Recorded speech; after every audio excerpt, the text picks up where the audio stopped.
عن أبي بردة عن أبي موسى عن النبي صلى الله عليه وسلم قال مثل البيت الذي يذكر الله فيه والبيت الذي لا يذكر الله فيه مثل الحي والميت।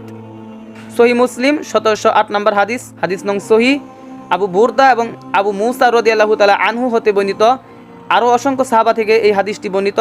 আল্লাহ রাসূল সাল্লাল্লাহু আলাইহি ওয়াসাল্লাম বলেছেন, যেই ঘরে আল্লাহ তাআলাকে স্মরণ করা হয় এবং যেই ঘরে আল্লাহ তাআলাকে স্মরণ করা হয় না, এরূপ দুটি ঘরে তুলনা করা যায় জীবিত এবং মৃত্যুর সঙ্গে।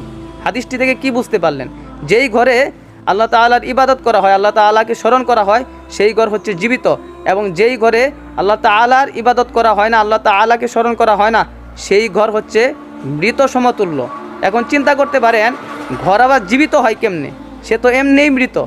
আরে ভাই, যেই ঘরে আল্লাহ তাআলার রহমত, বরকত, নেক দৃষ্টি থাকে, দয়া থাকে, সেই ঘরই হচ্ছে জীবিত। আশা করি কথাগুলো বুঝতে পারছেন।